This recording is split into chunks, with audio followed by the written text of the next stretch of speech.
اعوذ باللہ من الشیطان الرجیم، بسم اللہ الرحمن الرحیم۔ پیارے بھائیوں بہنوں بچوں، السلام علیکم۔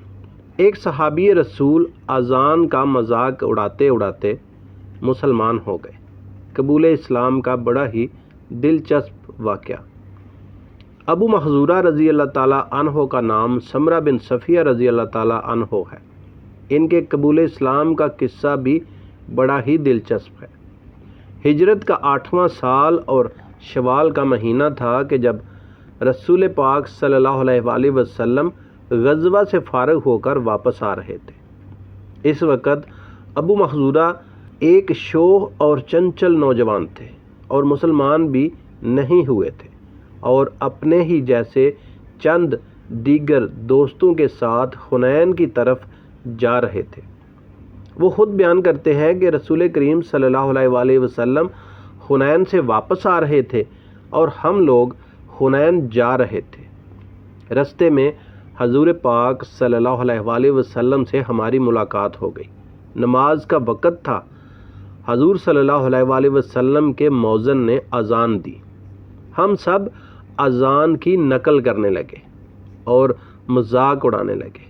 میں نے بالکل مؤذن کی طرح خوب بلند آواز میں نقل شروع کر دی۔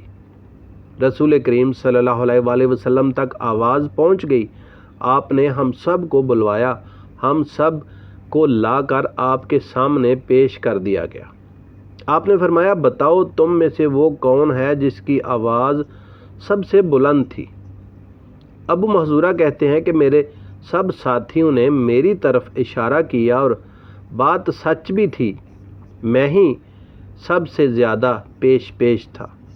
آپ نے سب کو چھوڑنے کا حکم دے دیا اور مجھے روک لیا اور فرمایا، کھڑے ہو جاؤ اور پھر سے اذان کہو۔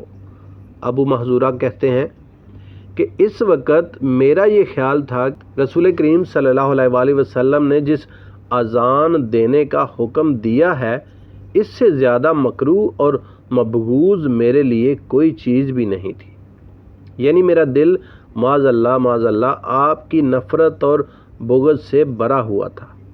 رسول اللہ صلی اللہ علیہ وآلہ وسلم نے مجھے خود اذان بتانی شروع کی۔ جب میں اذان ختم کر چکا تو آپ نے مجھے ایک تھیلی عنایت فرمائی جس میں کچھ چاندی تھی، اور میرے سر کے اگلے حصے پر آپ نے اپنا دست مبارک رکھا، اور پھر آپ نے دست مبارک میرے چہرے پر اور پھر میرے سامنے کے حصے یعنی سینے پر اور قلب و جگر پر اور نیچے ناف تک پھیرا اور یوں دعا دی، بارک اللہ فی بارک علیک۔ آپ نے مجھے یہ دعا 3 دفعہ دی۔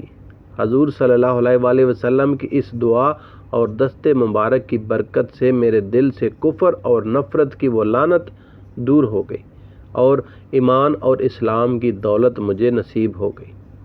اور میں نے عرض کیا، یا رسول اللہ صلی اللہ علیہ وآلہ وسلم، مجھے مکہ معظمہ میں مسجد احرام کا مؤذن بنا دیجیے۔ آپ نے فرمایا کہ جاؤ، ہم حکم دیتے ہیں کہ اب مسجد احرام میں تم اذان دیا کرو گے۔ ماشاءاللہ ماشاءاللہ۔ پیارے بھائیو، اگر آپ اسی طرح کی اسلامک ویڈیو پسند کرتے ہیں تو اس چینل کو سبسکرائب کر لیں، ویڈیو کو لائک اور شیئر بھی کریں۔ ویڈیو دیکھنے کا بہت شکریہ۔